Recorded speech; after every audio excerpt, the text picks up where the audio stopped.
campers, welcome back to the Casual Car Camper. I'm your host Brian. Today we have some items I picked up off of Facebook Marketplace. These are older, I'm guessing by the color scheme late 70s, early 80s. This is from Primus equipment. I did contact them. They do not support these items anymore, so if any of them don't work, oh well, but this was only $25. I did not inspect them before I picked them up. It was a contactless setup, and I figured, hey, if there's anything wrong, more content for the channel. So let's start on the left-hand side. We have a camp stove. I haven't opened these yet, so it's going to be as much of a surprise to me as it is you. Oh, wow. This is in really good shape. It looks like it's been used once or twice only because of the way the discolorations are. The metal's not that discolored.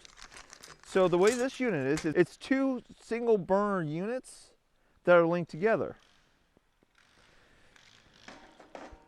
We're about to find out if we're missing it. No, we're not. Okay.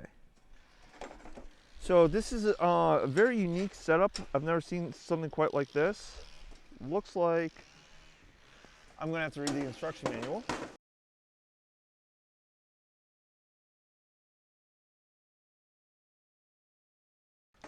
Okay, so according to the instructions, this is what we're going to do. First, as always, before you connect a bottle, make sure your flow valve is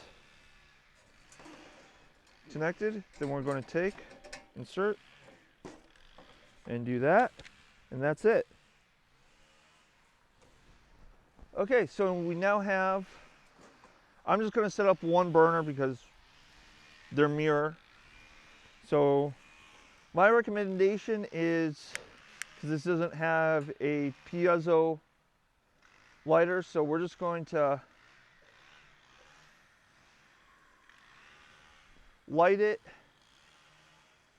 with the flame on. Seems to work pretty well. Stove works. And it looks like it actually has where you can store tanks underneath. Much smaller than these though.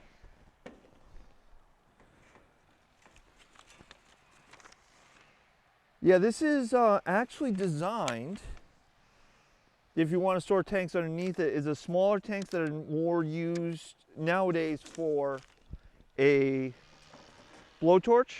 So you can get propane tanks for blowtorches that are much narrower and longer, and they would work with this unit. So not a bad little unit, very simple, much older technology. But the reason I show you this older stuff is so that if you see it on Facebook Marketplace, you see it on Craigslist, you see it wherever, you know how it works and whether or not it's something you want to spend the money on. For $25 for 3 pieces, this is great. So we'll put that away. We're going to save the heater for last. And I also got a propane lantern set. So we're going to pop this open. I don't think this has ever been used. No, it has. But it's got some matches and a mantle for lighting. Okay, so it looks, yeah, the glass for it that's kind of protected is cracked right down the center line here. So I'm going to look online, see if I can find a replacement for it.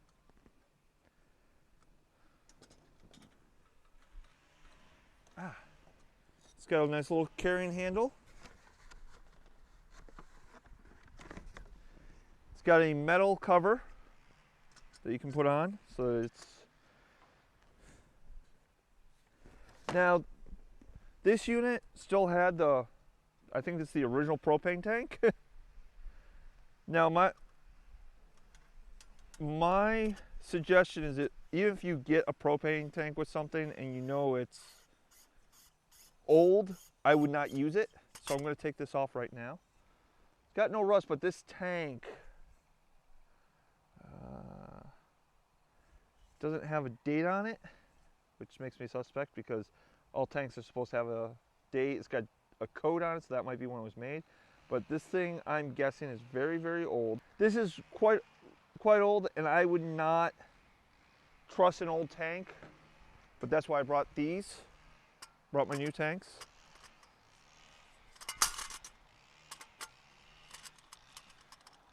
Remember, whenever you're working with fire, safety is paramount, so always take into account the condition of your tanks, condition of everything. And I have it off screen, but I do have my fire extinguisher with me. Whenever you go camping, bring a fire extinguisher, bring stuff to put out a fire.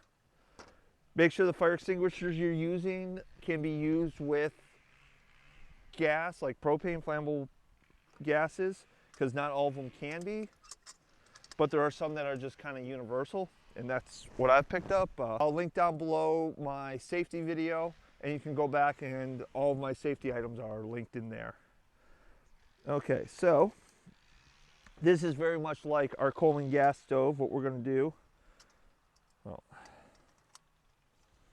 is, this crack in the glass I'm going to use to light it. Normally you would light it with the cap off and then put the cap on, I'm guessing. Unfortunately, no instructions came with this, but it does have the replacement catch valve for the light. So what we're going to do, again, put the flame in first and very carefully open the valve, which felt a little stiff. This probably hasn't been used in years.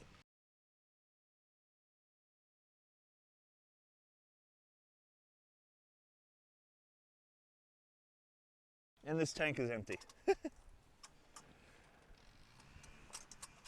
Remember, always bring a spare tank. You never know when you're going to run out, especially since most propane tanks, the tank itself weighs more than the gas inside, especially the small ones.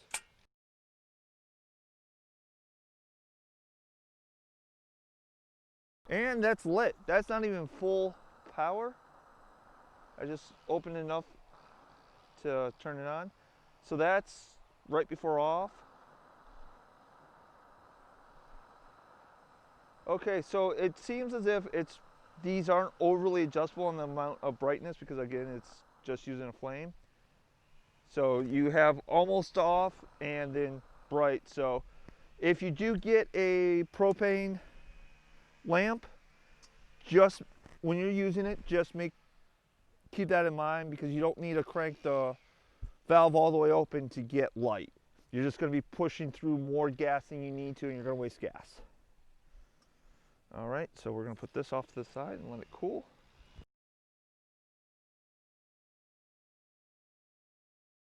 I'm going to put this back in the box. I'm not going to put it back on the tank because I'm going to try to find somewhere to dispose of these old tanks. All right, so the last thing is a small space heater, and it again has a tank in it. And because I don't know how old these tanks are, I'm not going to trust them. Nothing against the person who sold them to me, but I, again, am always about safety first. And unless I'm on work, then safety 6. Lean Six Sigma people, you get that joke. I'm always about safety first, and I'd rather use a tank that I know is newer and not compromised. Okay, so this is off. The instructions are: screw it in with it upright, depress the regular knob and turn to high position, listen for sound of gas, wait 10 seconds for gas to fill, and then you light it on the bottom.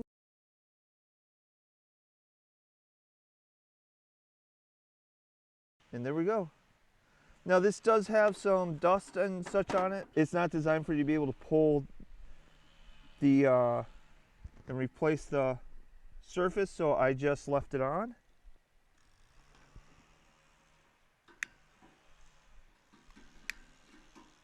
I'm having trouble seeing the flame, but I am getting heat off of it. Puts out quite a bit of heat, and it just works great. I actually kind of like this. If you have an opportunity to get this or the older Coleman of the same era, I would probably go with this because I think it just lights better. I don't have to, I'm not gonna dismantle this or clean it up any because it works great. It's putting on a lot of heat. It's got some dust on it because, again, I think these have been sitting in storage for quite a few years. But I like this. It's a good little heater. I did contact Primus because I knew about the broken glass on the lamp. They said they don't support anything older than 2012, but they sent me a link, which I will link down below, about communities to talk to about getting replacement parts. What I'll probably do is I'll talk to local glass blowers, or I'll look and see if I can find something that I can put in there as a shade to kind of, the main purpose of the glass is, one, to protect you from fire and gas, but also it's to disperse the light so that it surrounds the area better. So you'll probably see a follow-up video with whatever solutions I come up with for that. The heater will probably go on camping trips with me because I'm just sitting here and it's producing a lot of heat. It's directed, I kind of like it. Hello campers, I just wanted to insert a 3-month update to give a really good overview of these units. It's been about 3 months since I shot the video originally, and I've got to use these a little bit more. I've used the propane burner the most. It is a really good unit for if you have multiple pans, and what I actually like about it is that it doesn't have the 3 sides on it, which does add a little less wind resistance, but I haven't had them blow out in winds. And it gives you more versatility and utility when you're moving pots out, or if you're talking to people while cooking, or I like using it when I'm doing a propane cooking with propane video because of the fact that I can stand on one side, have the camera on the other, and have nothing in between. So it's great for if you're doing cooking videos, or if you just want to not be limited, and it is small enough that it'll fit in most camping kits very easily. The other thing I like about it is the fact that it does have 2 separate tanks, 1 tank for each burner, means that you're going to carry 2 tanks, and anyways, you have them both set up and you can control more how the fuel gets. And I've actually kind of noticed not splitting the fuel seems to give you a little more control over your fuel amount. So I really do like this. If you do see it online for sale, I'd say grab it because it's a great little 2-burner stove. The propane heater puts out a heat. I really like it. I keep it for emergencies. It'll go with me camping when I go camping in cold weather. The only issue I had with it is sometimes it was hard to tell if it was off. So all you have to do is pull it up, carefully pull the propane tank out, and that'll make sure that it's off. Otherwise, it's a great little heater, puts a ton of heat, and I actually had an easier time of getting this going than I did my Coleman stove or a brand new one, Coleman heater, or a brand new heater that I picked up at Tractor Supply last year. This thing just lights, it's gorgeous. I love it. And lastly, I really haven't used the lantern much because when I have had a need for extra light, I was indoors, so I was using electric. But for camping, this is great if you don't want to take electric, or you're like, well, I'm bringing 5 canisters of propane anyways. It's a great little propane. It burns very clear. It's a nice little unit. This one needs a little TLC, but otherwise it's a nice little unit. Okay, campers, thank you for watching the video, and I hope the 3-month update was helpful to you. If you have any questions, comments, or concerns, you can always leave a comment in the comment sections below, or contact me on Facebook, The Casual Car Camper on Facebook. Link will be in the description. And remember, as always, as long as you're having fun, you're doing camping right.